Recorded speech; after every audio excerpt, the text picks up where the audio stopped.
Well, after months of fooling around doing other things, including a trip to Europe and one to Florida, finally getting started on getting this fuselage together. So I got the basement pretty well straightened up from the mess that it was. Stuff kind of on the shelves here, and my workbench is cleaned up.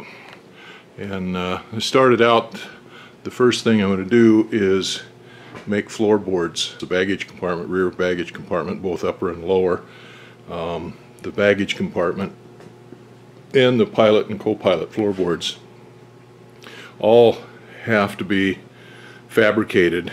The ones out of the other fuselage won't work because this is a wide body fuselage, and so the fuselage is wider than the standard fuselage, so none of the stuff will work. Plus we've got the extended baggage, the bigger extended baggage, which will give me a wider full width of the fuselage instead of the small one that's in the other airplane. And then the same thing with the upper baggage compartment. It'll go all the way back, or back there quite a bit. A lot bigger area than what we kind of put one in the other fuselage, just a place to put the radios and stuff to get them. I wanted to get the ELT back out of the baggage compartment behind the back seat so it didn't get banged up, and put a couple other things back there. So this one will have a bigger baggage compartment, plus it's got a big door here for the baggage compartment and a smaller door here for the upper baggage, rear baggage compartment. So anyway, we've got and then I don't need standard floorboards like most Cubs do on it, because I don't have dual controls, so I don't need the cutouts for the rudder pedals and the brakes in the rear seat area. So all of that can be left off and be a cleaner. I only need cutouts for the rudder pedals in the front, so I need to cut out for the seat, but I don't need to cut out for the brakes and all the other stuff there. So that'll make for a little cleaner floorboard, and keep crap from going through the floorboards down into the lower belly. So some of the modifications we've got on this fuselage, of course there's the upper rear baggage compartment, and there's tabs for all of that in here, and a door for the upper rear baggage compartment. And then for the lower baggage compartment, there's a nice big door, and that's different from the one that Cubcrafters makes, so I have to fabricate a new door for that. There's also this angle bracket that goes along here for a shelf to help support the floor and the side panels, and that goes all the way back into the rear baggage compartment. Got weld in nuts here for the seat belts, I should say. Yeah, I've got tabs welded in for the shoulder harnesses, both front and rear. And we had this big handle put in right here, and that's just basically a grab handle for jumping on and off the floats, give you something to hang on to when you come off of a beach. You're usually shoving the airplane in and jumping out onto the floats. And the Edo floats are pretty small, so you give something to grab onto there, so when the airplane's floating away or bouncing around in the waves, you got something to grab onto to help hold onto the float. I also had a second handle put on the lower longeron there, because to help lifting the tail up, sliding it on the beach, so that there's a tendency now to grab the horizontal stabilizer and lift up on it, as well as the handle to push the airplane up on the beach, and hopefully that'll do away with that. In the rear of the fuselage there's a tab welded in to attach the ELT antenna to get it inside the fuselage where it won't get knocked off or anything in case there is an accident. Then they had down here, we had these tabs welded on. Those are for the water rudder pulleys, the external pulleys for water rudder steering. There's a tab on each side there with 2 nuts on it welded on. That'll make a nice clean attach point for the water rudder pulleys there for the steering pulleys, and that way they won't, and they're all powder coated and everything, so they normally you'd have them clamped on there with some kind of a clamp, and that gives a sore spot for corrosion. And got a second one up here, or the third one up here for the crossover cable. I have one cable that hangs down in the that goes up and just crosses over from one water rudder to the other, and that one is for it. Here we've got weld on float fittings. The ones we've got now are clamp on, and they're kind of a sore spot. This way we'll be able to seal that all up around with the fabric and the steel there, and hopefully they won't done. The clamp on ones have a big aluminum formed piece that goes there, and then there's clamps, bolts, U-bolts that go over that longer on there and come through the outside that bolt on. This will eliminate all of that hardware.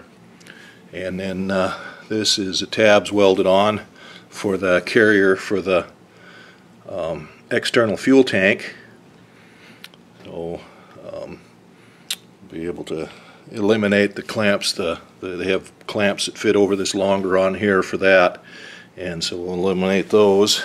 The turtle deck back here, that's all steel tubing back there for that instead of wood. Well, these formers here are steel, and then the tubing on there instead of wood stringers or aluminum stringers on there, that's all welded in. Got regular D windows. I don't really see where the other windows, the bigger ones, L21 windows, do anything. Most of what we do when we're looking is looking out either the side window or the door here or the window on the other side, even from the back seat.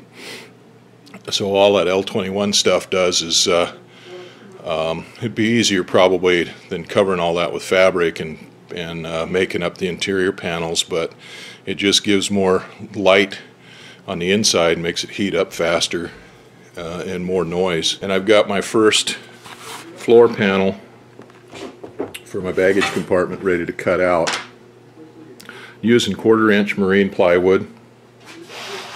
And what I did on this, it took 2 sheets, 2 8-foot sheets to get enough for all, what is there, 1, 2, 3, 4, 5 floorboards. Not quite enough out of one sheet to get them. And the first piece there is, I think it's 26 inches wide.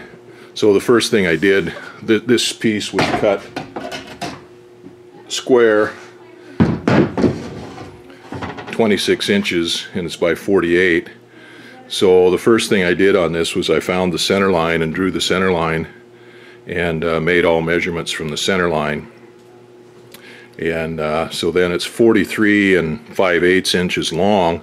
So this mark here will be cut off 43 5/8, and then that's 26 inches wide here on the front edge. So that's 13 inches on either side of it. And then back here in the back, it was what was it, 20 1/2 inches, or 20 5/8 inches, 20 1/2 inches. So that's 10 1/4 inches to each one of these lines, and then those lines were struck, drawn. Now I was going to cut that out with a saber saw, but we got this thing here from Grizzly, and it works pretty good. It's not as nice as some of those real expensive ones, the track saw, but it was relatively cheap compared to the other ones, and it works just fine. I'll have to notch out in one corner up here for the reverse dog leg over here on that. Sticks into that pattern, just into that just a little bit, so we'll have to just notch out for that. And what I'm going to finish that with, let's see if I've got it up here. I used it before on the other floorboards. There it is. There's it's Stitz or polyfiber, and it's epoxy varnish. That's the catalyst right there.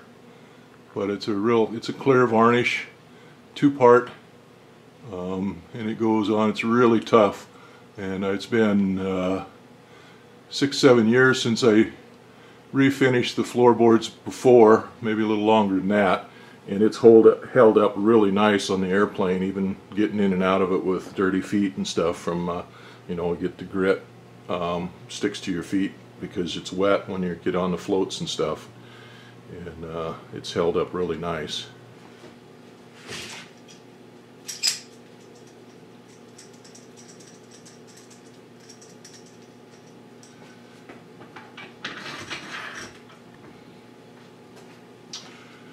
Clamps aren't quite long enough to clamp underneath the bench itself, so we'll go ahead and clamp down to the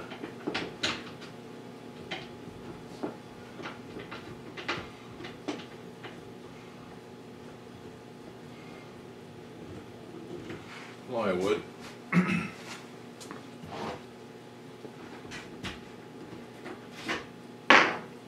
It's a stop for making a stopped cut.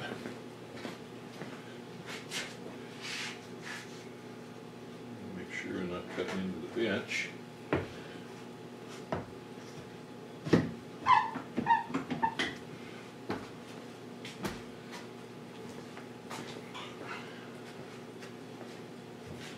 Really no place to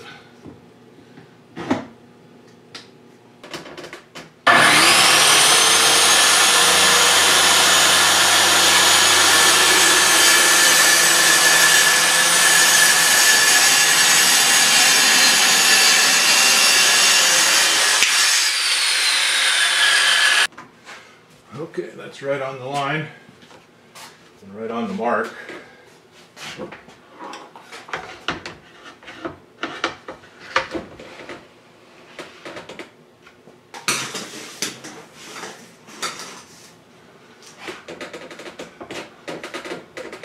Well, that works.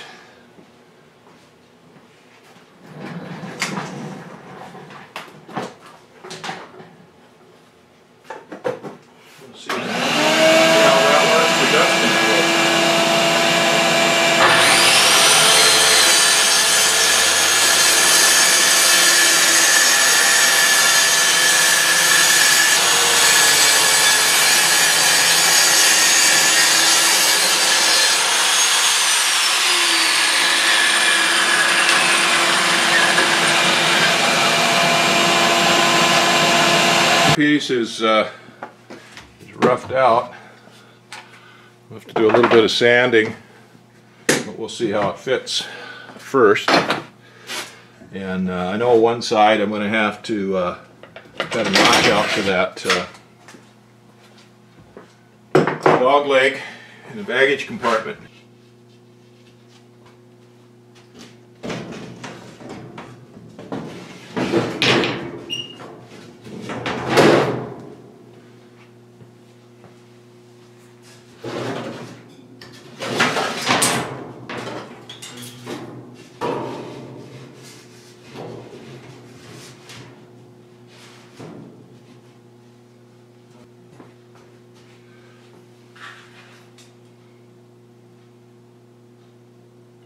About 1.25 inches.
good there.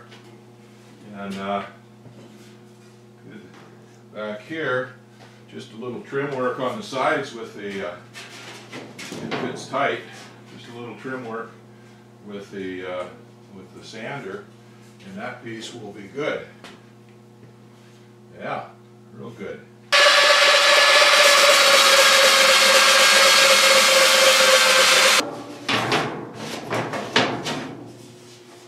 Still a little bit tight. Still a little bit tight.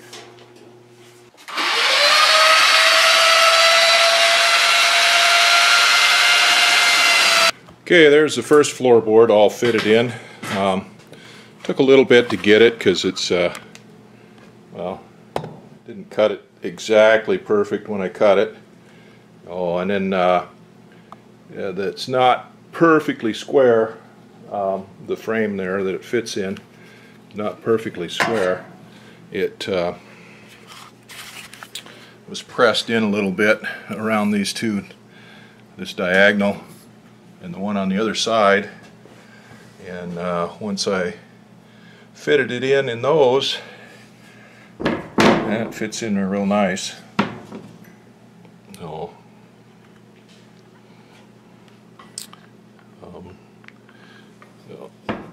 once that's screwed down, that'll be fine.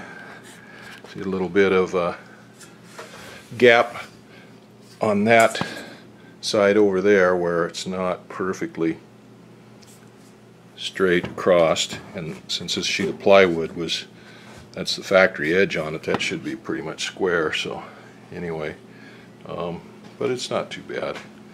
The front up here is almost perfect. See a little bit of a notch around this dog leg. Once that gets screwed down, there's just a little bit of gap in there. Yeah, nice fit in there now. So that'll be screwed down through here into this angle underneath to hold it down. And we got to cut sheet metal sides to fit that. I got the first piece in, and it's fitted in there pretty nice. Now when I cut it, I'd cut it to come out to the front edge of this this bar that goes across here. It's in one of the books I was looking at. It said that this front baggage compartment floor overlapped the rear baggage compartment floor. But after thinking about it, that didn't really, it might work okay if it was 32 thousandths or something like that, but with the plywood it's not going to work very well. So I was thinking about different things to do, and I could have cut this back a couple inches and then put a piece of stainless steel on the top and the bottom of the forward floor, baggage compartment floor piece to use to slide under and over this one to support it. And I was thinking about that, and then I was going to cut this off. This flange here, this bar here is a 1/2 inch wide, so I thought I could cut that off 1/4 of an inch. This floor piece 1/4 of an inch, and that would leave 1/4 inch to hold up that forward baggage compartment floor. But what happened here was this rear angle is at a pretty good angle. This angle, or that holds it up, that it fits on, is at a pretty good slope.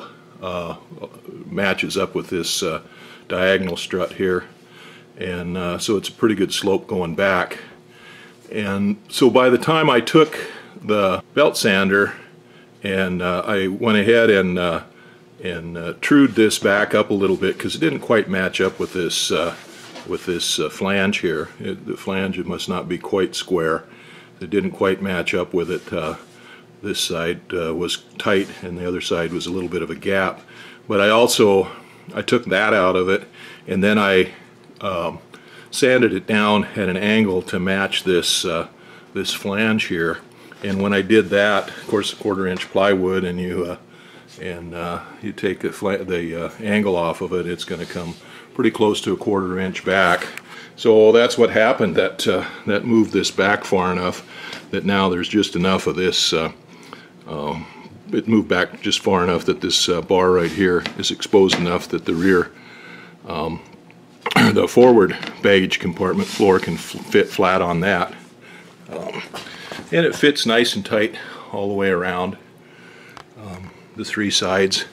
So now we've laid out the floorboard, the cut pattern for the forward baggage compartment floor. And it was 23 inches from the front of the plywood edge there to the middle of the seat rail in front. So this piece was cut out 23 inches, and then it's 26 inches across the back and 27.5 inches across the front there at the back of the rear seat. So we laid this piece out to cut. I measured 27.5 inches across, drew a center line 13 3/4 inches, and then went ahead and from the center line measured out my 26 which should be 13 inches on each side, which gives me the taper for the forward baggage compartment floor. So that's set up. Now we'll cut it out just like we did the front one and fit it in there. Okay, piece number 2, the forward baggage compartment floor is cut and fitted, and that's it right there. And there's the rear seat tube.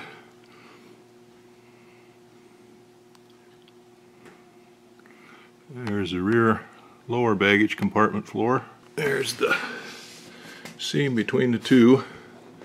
There's not a heck of a lot of gap in there, maybe a fingernail's width.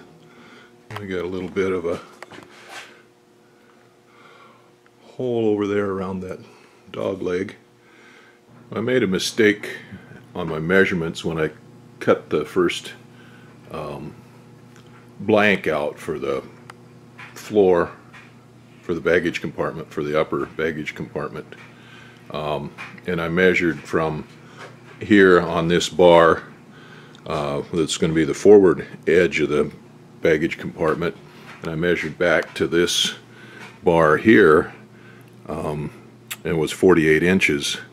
Well, the baggage compartment actually goes back to this next former right here, and so that's 54 inches. I debated what to do. I debated whether or not to use plywood or aluminum. The specs from Airframes says to either use 16 thousandths aluminum or 3/32 plywood for the floors for this, and you're supposed to use at least 0.32 aluminum for this floor, but this upper baggage compartment floor is not going to have much in it, but it will have a ELT will go in here, and then a couple of other radios. Well, I looked at a piece of door skin that I had here and I just didn't like it, so I went to get another piece of 1/4 inch marine plywood to use, but it's pretty heavy, and I was still debating back and forth on whether to use aluminum or plywood. And the main thing here is this has to be strong enough so where you mount the ELT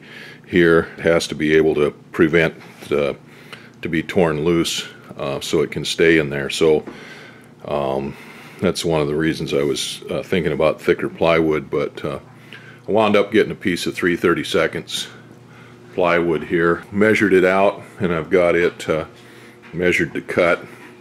It was 54 inches long and 16.5 inches wide between the formers here on the back, and 26.5 inches wide in the front. And then there'll need to be a cutout here for where the one of the flap cables goes. I've already cut this cut down to the length to 54 inches long, and I cut one side off. As you can see, it's an angle, and I've got the guide set up to make my final cut, and that'll give me my rough out on my floorboard.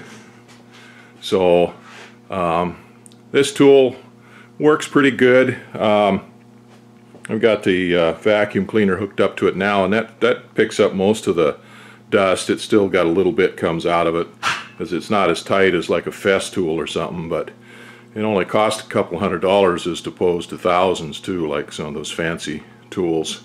So for somebody like me that just needs one for a little bit, a few times, it's a good buy, and it makes a real nice cut. It's a real straight cut. So there's the roughed out piece. Okay, that piece is rough fitted in there, and it fits fine between these formers back here on the back, and it's the right width up here in the front. Still needs a little bit of trim out around where this pulley's going to go, but it's not anywhere close here in the middle. Obviously this fuselage is not straight. It's got a pretty good bow to it, or curve to it. So we're going to have to rethink this and take some more measurements on it. Make some, still got the cutoff piece on this. I think I still got enough left on it to make another piece. So what we'll have to do is run a center line down it and make some index marks all the way along it, and go ahead and cut it to the curve from the center line. Okay, now what I did here was I centered this board in this baggage compartment area pretty close. It's centered down here as close as I could on each end here. Maybe not perfect, but it's close enough. And then I drew lines. I had the center line here, and I measured over 8 inches from each side of the center line and drew another line parallel to the center line on both sides. And the reason I did that is so that when I measured from the center line to the outside edge, or where the outside edge is supposed to be, that I would be measuring square, so it wouldn't get canted off a little bit from the center line. If it gets canted off, then it's going to throw the measurement off. So then I measured down the center line and both parallel lines and made a mark 3 inches apart on both lines, on the center line and both parallel lines. And then I took the rule and measured from the center line to where I want the board to go, to the base to go, the board to go. And then I measured that every 3 inches, and I marked those measurements on that outside edge. I marked the center line, and then I went 8 inches on each side of the center line, and then marked them 3 inches. Now I'll take that board out of the airplane, bring it over here, and transfer those measurements onto this board, and then draw an arc on there, and we'll cut out to the line. Get the front floorboard fitted in. Still needs a little bit of finish work on it, basically sanding out some of the notches and stuff that I put in it, truing them up a little bit and finishing them up. And then of course the usual finish work like I've got to do on the rest of them, sanding them down, staining them, drilling them out for the hold down screws and things like that. That took a little bit more work than the rest of them. These back ones pretty much just cut and fit. This one, well, it's just cut and fit too, but it's a little bit more complex, as it had to fit in between this standoff socket here for the torque tube and this front firewall. Well, I wound up cutting a little bit more out of it than I'd hoped to. First thing I did was notch out for this V-brace here in the front, and I cut a nice tight notch for that, and then notched out for these pads here for the engine mount. But then they have to be, in fact, I probably have to take a little bit more off of this one. There has to be enough room on these for the to put the nut on the back of the bolt for the engine mount hold down. This one here is probably okay. This one here on the left side will probably need a little bit more relief on it. And then of course there's a cutout for the rudder pedals. And then the cutout for the pulley. This is for the elevator control pulley. And I have to have it notched out here for the seat attach. And of course, I probably got those a little bit farther out than they needed to be, but they need room on there to get the nuts or the bolts in and stuff for the seat attach fittings. And this is for the cable. The cable comes off from the torque tube here, goes through this, around this pulley, and goes back underneath and goes through a bushing there below that torque tube. So it had to be notched out for that. And then this cluster here where it comes together, we had to relieve for it, and it had to be actually relieved more than what I would have liked to, because it has to clear this tube, and this one diagonal tube that goes up tapers in quite a bit from this cross member here to where it goes up to the engine mount. Well, because of that taper that has, that trim there on that floorboard has to be more than what you'd like, because the whole thing, the way it's got to fit in there, is this has to, well, this piece has to slide up like this and then slide down in, pushed in tight against that to get enough clearance to go down past this V-brace on the front. So all of the cutouts are a little bit bigger than what I would have liked, but that's what it takes. And then after looking at a bunch of stuff on pictures and stuff on the internet that people have done, and some of the instructions I've got, the parts books and stuff, and comparing it to what I got in my airplane, this actually looks pretty good.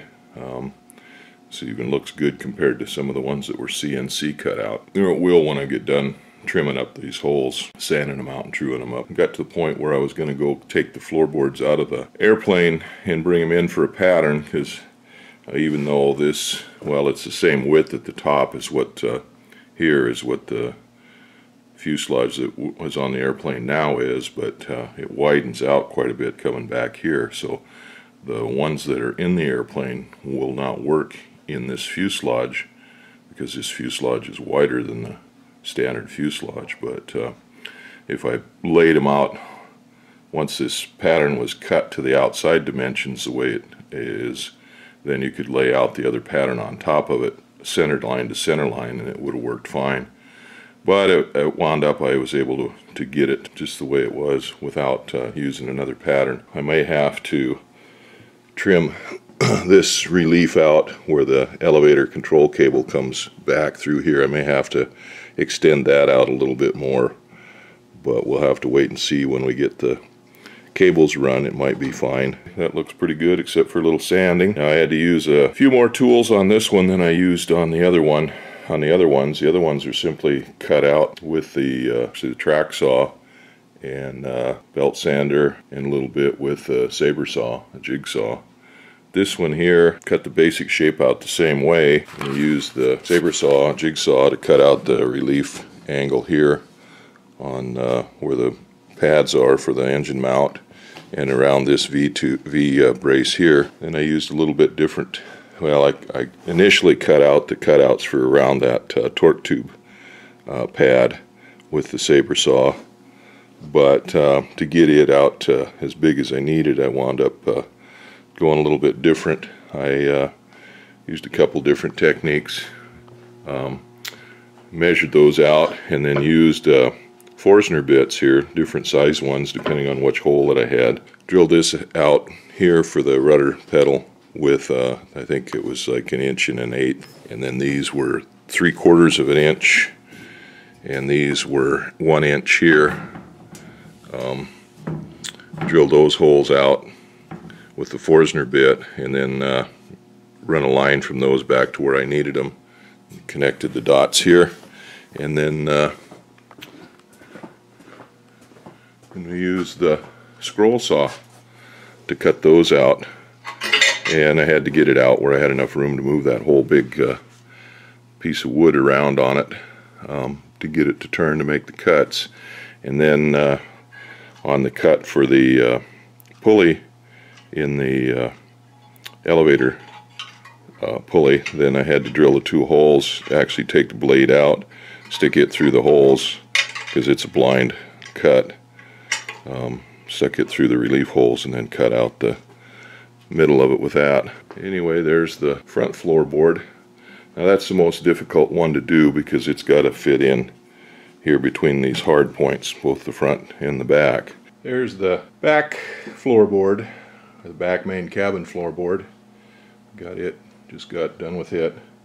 It was almost as much of a pain as the ass as the front one was. It took quite a bit of fitting to get it in, as I had to squeeze it in between that diagonal, or that cluster right there over the landing gear, and the one on this side, and it didn't want to slide down there very easy. I kept taking more and more out of that side to get it to slide over that way, and then eventually I had to take a little bit out of this side, and because it was way up here where it was getting stuck, it had to come quite a ways forward to start tapering that back to get it to go down there. But it actually come out a lot tighter than I thought it was going to. And a little bit to remove there to get this thing to slide. It was a little bit crooked in there, so get it to slide up so it mates up with the front one right. Getting in the front part of this torque tube wasn't too bad. I just cut it out, and looks like I cut it out a little longer than I had to. These front seat brackets, this one over here came out pretty good, but this one over here was off a little bit because the front end was cocked this way a little bit, and it was hard to see when it was at an angle going down there. So the rear two there, they come out okay. It's a little bit tight on the one side there on both of them, but that's the finish work for the sander. The seatbelt attach points, they're pretty nice, both of them. They need a little bit more work on them, and I'll probably have to relieve this a little bit on both sides here where the bolts go for to hold the seat belts on. And then back here on this rear torque tube stanchion, that one wasn't too bad. I had to bring it farther forward than I wanted to and make it bigger than well, actually I got it off center here to start with because I was measuring it from the bottom and marking it underneath, and didn't have a center line underneath. So anyway, it got off on one side more, but I'm still going to have to cut out. I cut this out to fit nice and tight around these arms here where they stick out, but I'm going to have to cut all that out around there and make a nice radius on that, because that torque tube goes down underneath there, and there are bolts that go into here to set the travel on the aileron, on the torque tube for the ailerons. But anyway, it fits up pretty good. I'm pretty happy with it. A little bit of hand work on it. Now trimming it up, and it'll be good. All of them need a little bit of trim. Well, both these front two need a little bit of sand work and stuff on all the cutouts, but pretty happy with it. Pretty happy with it. So, no rudder pedal cutouts or brake stuff on that, because there's no rear seat controls. Took the dual controls out. So that's it. That's what it's going to look like. That's the woodwork anyway.